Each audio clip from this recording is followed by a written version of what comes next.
안녕하십니까, 리키텍TV의 리키텍입니다. 오늘부터 위클리 이슈라는 새로운 컨텐츠로 찾아뵙게 됐는데요. 저는 이제 아시다시피 한의사고 이제 뭐 입시라든지 교육, 의학, 이런 스포츠 이런 것에 좀 전문성을 가지고 있어서 그런 주제로 한 주간 일어났던 일들을 좀 새로운 시각으로 분석을 해드릴 겁니다. 여기 계신 분은 안녕하세요. 저는 마포 쭈꾸미고요. 직업은 회계사입니다.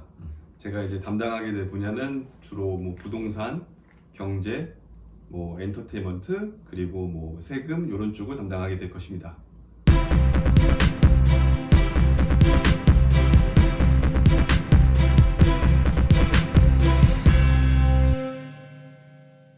자, 오늘 이제 저희가 마포 쭈꾸미 이제 뭐 경제, 시사, 뭐 부동산 전문가를 모셨으니까 일단은 이제 8월이 됐어요. 8월이 됐으니까 요 주간에 이제 부동산 이슈라든지 얼마 전에 또 대책이 발표됐죠. 그런 것들 정리 한번 해주고 가시죠.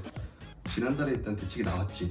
나왔죠? 뉴스는 보고 살지. 아, 그럼요. 열심히 보고 있습니다. 사실 조금 안타까운 게 내가 유튜브 좀 찍었는데 다 날라갔어.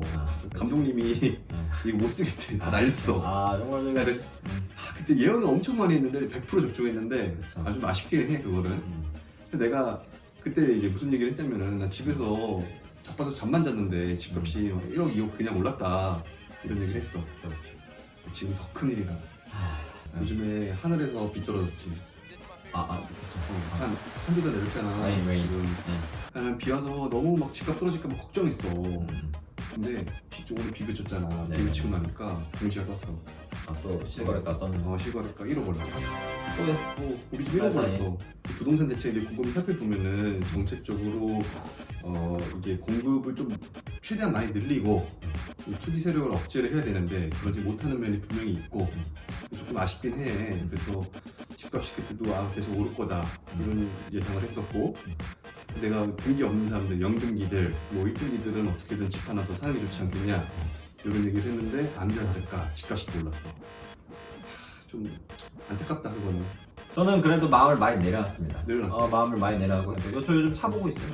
나는 그 1억 올라서 사실 기쁘지가 않아. 왜죠? 내가 1주택이거든. 아. 1주택이니까 그치. 난 그 집에 들어서 사는 거야.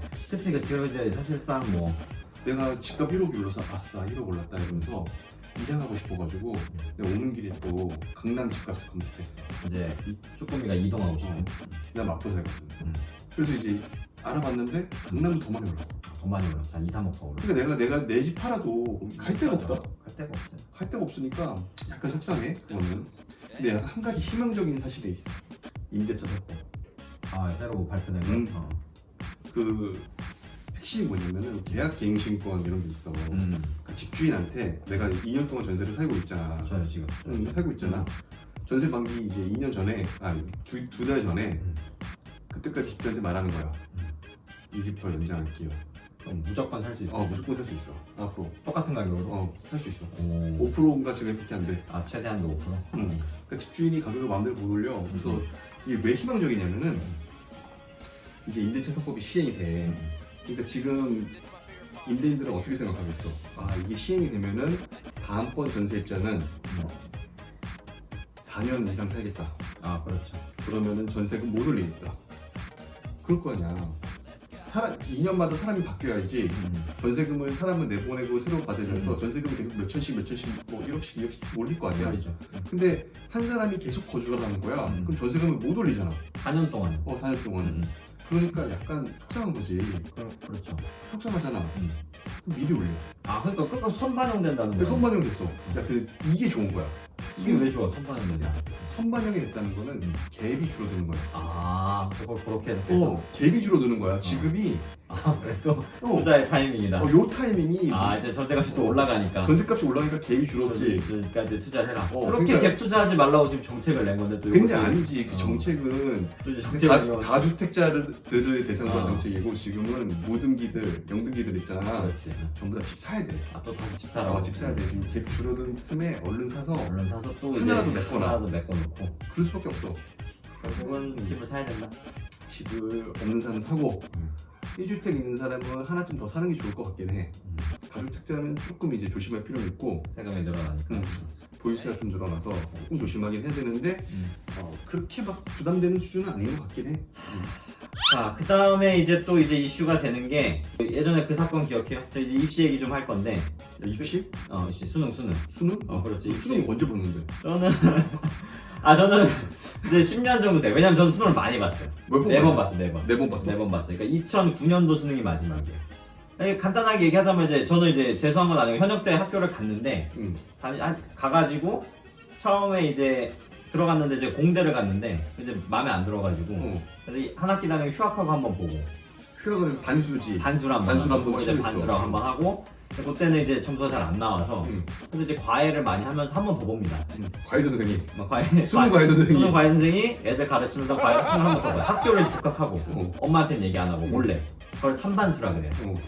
3수를 반수를 했다. 3반수. 삼반수. 나 수능 전문가예요. 그래서 근데 그런 부담 없이 보는 수능은 대박이 잘 나요. 음. 제가 그 수능에서 2개 틀렸어요. 2개 틀렸죠? 2개 틀렸어요. 언어에서만 2개 틀리고 다 맞았어요. 그래가지고서 제가 이제 의대로 한의대로 이제 탈출을 합니다. 탈출을 했는데 여기서 딱 끝났으면 아름다운 입시 스토리가 되면 제가 입시 강사로 나가는 건데 그 이제 지방에 있는 이제 한의대를 갔는데 의대 갔는데 이제 못 살겠더라고. 그래서 시골 가니까 못 참겠는 거야. 그래서 학교 2달 다니고 짐 싸서 왔어요. 우리 엄마 몸도 눕고 그래서 수능 한 번 더 봅니다. 그래서 4수를 했는데 이제 가고 근데 요즘은 애들이 수능으로 대학을 안 가. 수능 대학을 안 가. 이제 수능으로 뽑는 비율이 다 이제 수시로 가요. 수시로 학종. 학생부 종합전형이라서 수능 그 내신 시험 본 거랑 이제 뭐 학생부의 이제 기록 같은 거 해서 그러니까 대학 가기가 피곤했어 우리 때보다.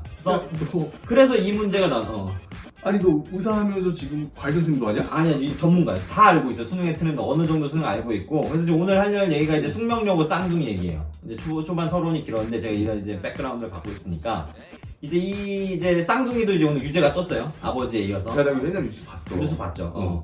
그래서 그거 어떻게 기억하고 있어요? 무슨 사건으로 기억하고 있어요? 내 기억에 아버지랑 이제 딸이 같은 학교에 있는 거야. 오케이. 근데 딸이 그때 막 답안지 번호를 외웠대. 막 써있는 거 있고. 그래서 뉴스에 막 나오고 쪽지가 나왔어. 이렇게 막 그렇지. 번호가. 그래서 그러니까 등수가 드라마틱하게 올려. 한 명은 이제 문과고 한 명은 이과인데 막 200등, 300등 하다가 갑자기 막 30등 하고 한 번 더 시험 봤을 때 뭐 중간고사 30등 하고 그럼 기말고사 때 갑자기 뭐 1, 2등을 해버려. 근데 이제 이 학교가 어느 학교냐면 숙명여고라고 강남에 있는 8학군에 있는 학교인데 숙명여고 유명한 학교예요. 강남에 8학군에 있는 학교인데 저희 동기들 중에서 여기 수석 출신들도 오고 그래요. 근데 이 학교에서 1등을 하면은 나중에 수능 보면 어느 학교를 가냐면 우리 동기 같은 경우도 고대 경영학과 전체 수석하고 서울대 경영학과 2차 면접 떨어지고 우리 학교 수석으로 온 거야. 그러니까 그런 애들이 막 경쟁을 하는 학교여서 이런 학교에서는 뭐 시험 뭐 이렇게 봐가지고 막 100등 하던 애들이 갑자기 30등하고 1등하고 이러는 게 일어날 수가 없는 거야. 이런 자체가. 아 여기 거기네 타워팰리스 앞에 있는. 타워팰리스 앞에 있는 학교야. 진짜 유출한 거야? 유출한 거죠. 유출한 걸로 돼가지고 이제 판결이 난 거예요. 그래서 이제 아버지한테 여러 차례 정기고사 답안을 넘겨받아서 시험을 봐서 이제 징역 1년 6개월. 그리고 아버지가 아니고 딸이 1년 6개월에 집행유예 3년. 그러니까 사실은 또 집행유예 받았으니까 풀려날 수 있고. 근데 빨간 줄만 가졌고. 빨간 줄만 거졌고. 그러니까 이거의 본질적인 문제는 뭐냐면 지금 이 얘기를 꼭 하고 싶은 건데 이게 결국 뭐 얘네 뭐 쌍둥이 얘기를 우리가 하고 싶은 건 아니고 이 사태가 벌어진 근본적인 원인. 내가 수능 사수생으로서 얘기를 하는 건데 얘네가 왜 답안지를 유출을 했냐면 중간 기말고사 성적을 토대로 요즘은 대학을 간다고 보면 돼. 그러니까 수능을 12번 본다고 생각하면 돼. 중간 기말고사로. 우리 때는 일단은 수시도 많이 뽑았는데 수능을 많이 봐. 그렇지. 수능을 많이 뽑았어. 그렇지. 비율이 있어요. 수능으로 뽑는 비율이 우리 때 같은 경우는 한 70에서 80%가 정시로 뽑아요. 수능으로. 나머지 20에서 30%만 수시로 뽑기 때문에 근데 요즘은 어떻게 되느냐 300명을 한 A과나 정원이 있다.